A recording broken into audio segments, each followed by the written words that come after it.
Hello student, आनंद online classes में मैं करुणेश कुमार आप लोगों का वेलकम करता हूं। और आज आप लोगों को बीएसएससी और एनटीपीसी आरआरबी या आपको एसएससी के थ्रू जो एग्ज़ाम होती है उसके जो साइंस सेक्शन से क्वेश्चंस आता है उसके बारे में आज हम लोग बात करेंगे। आज उससे हम उसका वीडियो अपलोड कर रहे हैं जो बीएसएससी के लिए पर्टिकुलर और एसएससी या एनटीपीसी जो कॉम्पिटिशन्स देने वाले हैं उनके लिए है। जनरली उसमें से क्वेश्चंस आता है, जैसे क्वेश्चंस पूछता है कभी कभी कि न्यूक्लियर फिजन रिएक्शंस क्या है, यानी विखंडन रिएक्शंस क्या है, परमाणु रिएक्टर किस न्यूक्लियर रिएक्शंस के थ्रू बने हुए हैं। या क्वेश्चंस आता है कभी कभी कि सोलर एनर्जी कैसे डेवलप होता है, सोलर एनर्जी कैसे मिलते हैं हमको, कंट्रोलेड रिएक्शंस क्या है, न्यूक्लियर रिएक्शंस क्या है, वही सब। तो आज हम लोग आपको बात करने जा रहे हैं न्यूक्लियर रिएक्शंस पे ही। पूरा न्यूक्लियर रिएक्शंस को देखेंगे, जो जो छोटा क्वेश्चन आता है उसके बारे में भी बात करते चलेंगे। और एक बात आप ध्यान दीजिएगा कि हमारे वीडियो को ध्यान से सुनिएगा, हम आपको समझा रहे हैं। उसके बाद किसी भी बुक से नाभिकीय ऊर्जा सेक्शंस को पढ़िएगा, आपको बिल्कुल समझ में आएगा, ठीक है। और ऐसे हम यहाँ पे इंपॉर्टेंट क्वेश्चंस को भी बताते चलेंगे कि ये भी क्वेश्चंस एग्जाम में पूछा जाता है और आता है, ठीक है। आप लोग थोड़ा सा मेरे चैनल को सब्सक्राइब कीजिएगा, क्योंकि आपको हमारे वीडियो का नोटिफिकेशन बराबर मिलता रहे। चलिए आज हम बात करते हैं आपको न्यूक्लियर रिएक्शंस के बारे में, ठीक है, कि न्यूक्लियर रिएक्शंस क्या है। तो देखिए सबसे पहले न्यूक्लियर रिएक्शंस क्या है, तो एक बात देखिए, nuclear reactions in which reactions the nucleus take part it is said to be a nuclear reactions. जिस रिएक्शंस में न्यूक्लियस टेक पार्ट करेगा उसको हम लोग कहते हैं कि वो न्यूक्लियर रिएक्शंस है। यानी in which reactions, in which reactions nucleus can take part it is called nuclear reactions। समझ रहे हैं बात को, जिसमें न्यूक्लियस टेक पार्ट करेगा। इसी के आधार पे ये दो तरह का होता है, ठीक है। ये न्यूक्लियस जो टेक पार्ट करेगा इसके आधार पे दो तरह का रिएक्शंस होता है, एक न्यूक्लियर फिजन रिएक्शंस होता है और एक न्यूक्लियर फ्यूजन रिएक्शंस होता है, ठीक है। तो कौन सा हुआ, तो पहला हो गया न्यूक्लियर फिजन रिएक्शंस। इसको थोड़ा ध्यान से समझेंगे, फिजन रिएक्शंस। और उसके बाद हुआ सेकंड जो हुआ आपका, वो हुआ न्यूक्लियर फ्यूजन रिएक्शंस। देखिए क्या होता है दोनों में, तो देखिए न्यूक्लियर फिजन रिएक्शंस में क्या होता है, तो स्प्लिट्स करता है एक एटम। बिगर एटम जो होगा वो स्प्लिट्स करेगा, बिगर एटम स्प्लिट्स, ठीक है। इसमें एक बड़ा एटम क्या करता है, टूटता है। बिगर एटम क्या होगा, तो स्प्लिट्स करेगा, ठीक है। जैसे आप ले लीजिए क्या 92U235 यूरेनियम का एक आइसोटोप्स है, 92U235, तो उसको हम ले लेते हैं। तो देखिए ले लिए यूरेनियम का 92U235, इसमें स्प्लिट्स करेगा। तो स्प्लिट्स करेगा किससे, तो एक स्लो वेव वाले न्यूट्रॉन से बम्बार्ड कराते हैं इस पर, ठीक है। 92U235 लिए इस पर स्लो वेव ऑफ बम्बार्ड कराए। जैसे मान लीजिए ये एक यूरेनियम है, यूरेनियम लिए इस पर क्या कराए, स्लो वेव ऑफ न्यूट्रॉन से बम्बार्ड कराए। ये टूट जाएगा दो भाग में, एक टूटेगा बेरियम बनाएगा 56Ba141 और दूसरा जो बनाएगा वो बनाएगा क्रिप्टन बनाएगा 36Kr92 और 3 न्यूट्रॉन्स को निकालेगा, ठीक है। और ये जो रिएक्शंस कहलाएगा वो कहलाएगा आपका न्यूक्लियर फिजन रिएक्शंस। 92U235 हुआ यहाँ पर, देख रहे हैं, इसको बम्बार्ड कराया स्लो वेव ऑफ मोशन से, ये स्प्लिट्स किया तो पहले बनाया आपका barium 56Ba141 plus krypton 36Kr92 plus 3 जो न्यूट्रॉन्स हुआ सो, और उसके बाद बहुत बड़ी मात्रा में एनर्जी निकालेगा। समझ रहे हैं, तो ये क्या है, ये जो न्यूक्लियर फिजन रिएक्शंस हुआ। अब न्यूक्लियर फिजन रिएक्शंस दो तरह का होता है, एक क्या होता है देखिए, एक कंट्रोलेड होता है और दूसरा अनकंट्रोलेड होता है। तो कंट्रोलेड और अनकंट्रोलेड में क्या फर्क है, तो देखिए यहाँ पे जो 3 न्यूट्रॉन्स निकल रहा है कि नहीं, ये 3 न्यूट्रॉन्स, ठीक है। इसमें से क्या किया जाता है, तो 2 न्यूट्रॉन्स को शक करा लेते हैं। आप यदि थोड़ा सा नाभिकीय रिएक्टर पढ़े होंगे या उसका भी वीडियो अपलोड करेंगे तो उसमें आप देखिएगा कि बोरॉन और कैडमियम का छड़ यूज करते हैं, रॉड को यूज करते हैं। किस लिए करते हैं, तो चूंकि रिएक्शंस अनकंट्रोलेड ना हो इसलिए ये दोनों न्यूट्रॉन्स को सक करने के लिए हम लोग बोरॉन और कैडमियम का रॉड न्यूक्लियर रिएक्टर में यूज करते हैं। यही फंक्शंस यहाँ पे यदि इस तीनों को सब करा दिया जाएगा तो फिर उसके बाद एक ही न्यूट्रॉन हमारे पास बचेगा और फिर ये एक न्यूट्रॉन एक ही यूरेनियम को तोड़ेगा। तो इस तरह का जो रिएक्शंस बनेगा वो आपका क्या होगा, कंट्रोल्ड रिएक्शंस कहलाएगा।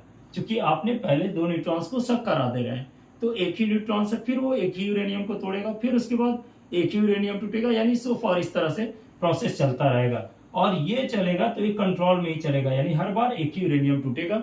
इसीलिए इसको कहा जाता है कि ये कंट्रोल्ड न्यूक्लियर फिजन रिएक्शंस है।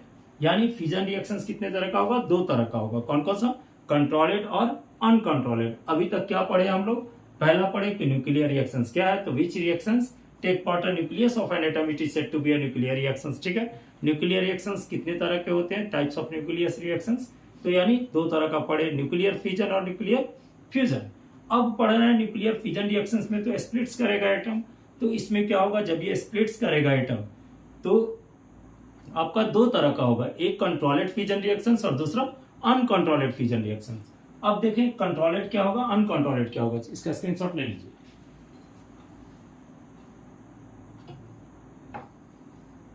अब देखिए, अब हम लोग बात करेंगे, ध्यान दीजिएगा, ये बीएसएससी का क्लास ले रहे हैं और रेगुलर ये चलेगा। हर 2 दिन पे आपका एक वीडियो अपलोड रहेगा, आप उसको ध्यान से पढ़िएगा।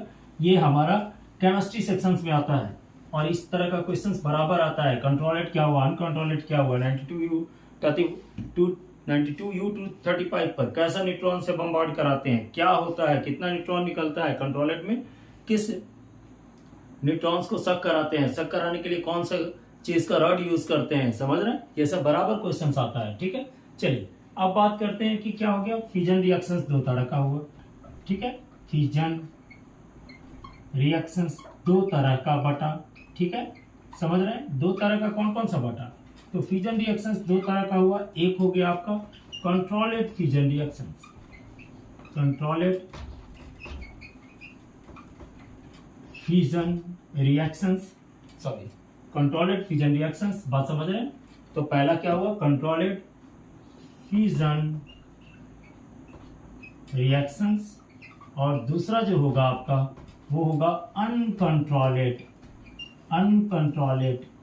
Fission reactions. दोनों में फर्क देखिएगा, दोनों में आपका क्या होगा, तो स्प्लिट्स ही करेगा। ठीक है, ये हो गया अनकंट्रोल्ड फिजन रिएक्शंस, दोनों में स्प्लिट्स ही करेगा। थोड़ा ध्यान दीजिएगा सिर्फ। जैसे देखिए इसमें क्या हुआ, आपको पहले ही बोले कंट्रोल्ड में क्या होगा, तो सपोज कीजिए एक यूरेनियम 235 था। ठीक है, 92U235 है, इसको स्लो वेव ऑफ न्यूट्रॉन से हम इसको बम्बार्ड करा दिए। ठीक है, ये क्या हो गया, तो दो भाग में टूटा, बेरियम और क्रिप्टन। बेरियम क्रिप्टन क्या हुआ, तो 36Kr92। ठीक है, अब बेरियम 56141। ठीक है, और कितना न्यूट्रॉन्स निकला, 3 न्यूट्रॉन्स निकला, 0n1 0n1 0n1। इसमें से हम 2 न्यूट्रॉन्स को सब करा दिए। ठीक है, तो कितना न्यूट्रॉन बचा, एक न्यूट्रॉन बचा। फिर ये क्या करेगा, एक ही यूरेनियम को तोड़ेगा। ठीक है, और फिर ये एक यूरेनियम को तोड़ेगा, फिर ये बेरियम और क्रिप्टन और 3 न्यूट्रॉन्स निकलेगा। फिर हम लोग क्या करेंगे, 3 न्यूट्रॉन्स को सब करा देंगे। ठीक है, और इस तरह से ये क्या फॉर्म में चलेगा, तो कंट्रोल्ड आपका रिएक्शंस के फॉर्म में चलेगा। यानी ये चला किस फॉर्म में, तो कंट्रोल्ड न्यूक्लियर रिएक्शंस का फॉर्म हुआ, वो भी फिजन रिएक्शंस का।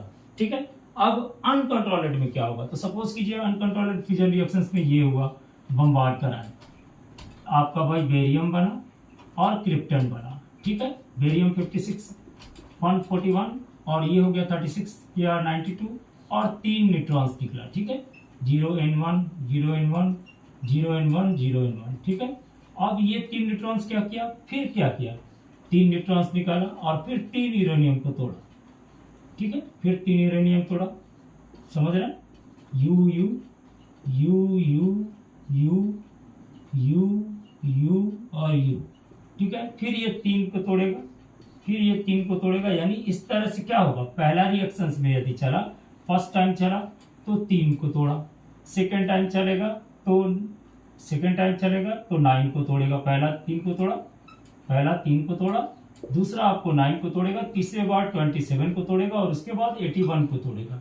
यानी जो अनकंट्रोल्ड रिएक्शंस होता है उसमें नंबर ऑफ जो यूरेनियम डिस्ट्रॉयज होते हैं वो नंबर ऑफ स्टेप पे डिपेंड करते हैं। यानी वो जो होता है नंबर ऑफ स्टेप्स जो होगा, नंबर ऑफ स्टेप्स या कह दो कि नंबर ऑफ नंबर ऑफ क्या, तो न्यूट्रॉन्स, नंबर ऑफ न्यूट्रॉन्स जो निकलेगा वो निकलेगा आपका 3, नंबर ऑफ न्यूट्रॉन्स कहिए या नंबर ऑफ न्यूट्रॉन्स का डेवलपमेंट जो होगा वो 3/q से होगा, जहाँ q जो होगा वो नंबर ऑफ स्टेट्स होगा।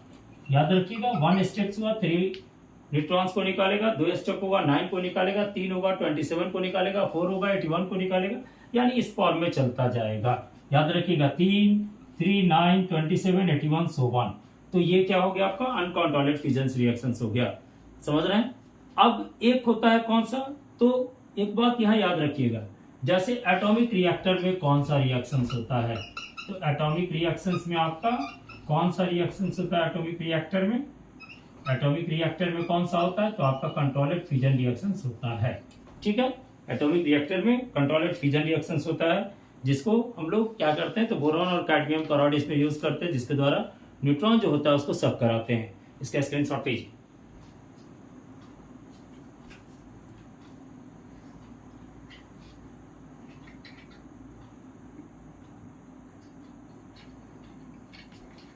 चलिए अब बात करते हैं आपको हम कि एक जो आपका फ्यूजन रिएक्शंस होगा सो क्या होगा।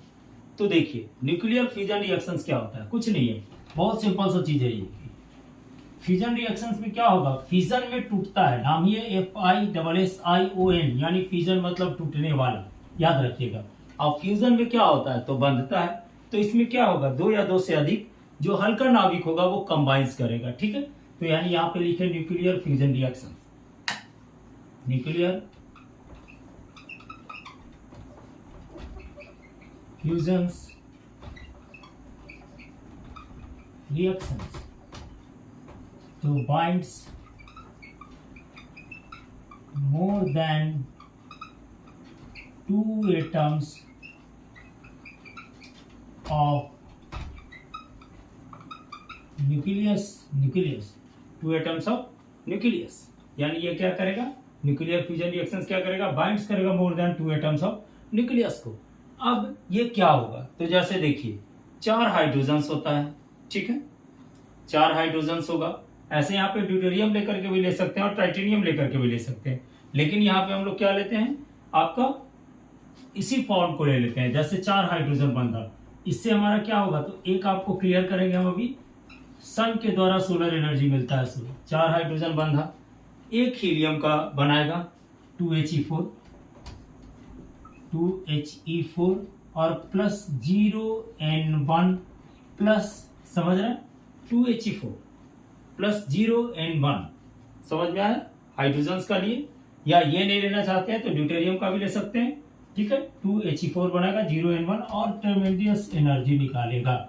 यदि ये रिएक्शंस नहीं देखना चाहते, ये सन के अंदर होता है, एक ले लीजिए कि आपका ड्यूटेरियम होगा और टाइटेनियम बंधेगा 1H2 plus 1H3, titanium 1H3, deuterium और टाइटेनियम बंधा, क्या बनाया, तो 2He4 और प्लस 0N1। ठीक है, समझ रहे हैं बात को, क्लियर है। और उसके बाद बहुत बड़े मात्रा में एनर्जी निकालता है।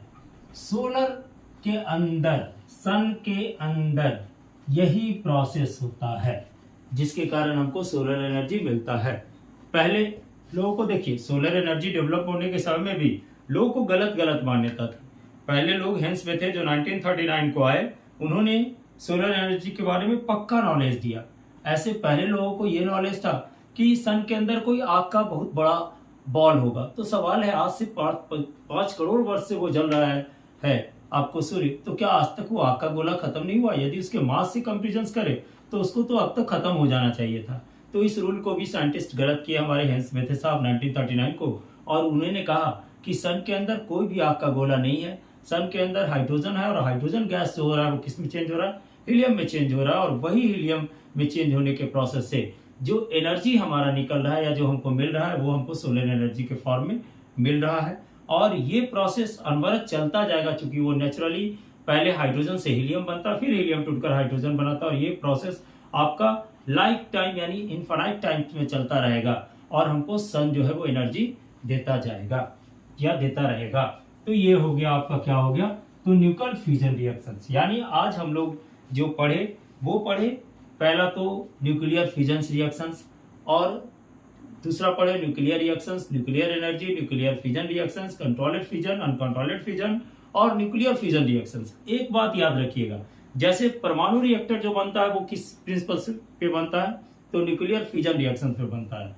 लेकिन यदि हाइड्रोजन बम की बात करेंगे तो हाइड्रोजन बम आपका न्यूक्लियर फ्यूजन रिएक्शंस पे बनता है। इसीलिए यदि कभी क्वेश्चंस भी पूछ दे कोई भी कि बताओ बाबू परमाणु बम और हाइड्रोजन बम में कौन ज्यादा विनाशकारी होगा या कौन ज्यादा लाइफ एंड ह्यूमन बॉडी और सभी प्रॉपर्टी को डिस्ट्रॉय करेगा, तो सबसे ज्यादा पावरफुल आपका हाइड्रोजन बम होता है। परमाणु बम के भी अपेक्षा 100 गुना से ज्यादा उसकी कैपेसिटी होती है। ठीक है, चूंकि इसका भी कारण है। और दूसरा बात, यदि कोई भी पूछता है कि बताओ किसमें एनर्जी ज्यादा डेवलप होगा, न्यूक्लियर फ्यूजन में या न्यूक्लियर फ्यूजन में, तो न्यूक्लियर फ्यूजन रिएक्शन यानी नाभिकीय संलयन अभिक्रिया में सबसे ज्यादा एनर्जी की स्रोत मिलता है या एनर्जी का माध्यम मिलता है। और इसका सिंपल सा उदाहरण देख सकते हैं सोलर एनर्जी में सन का डेवलप होना।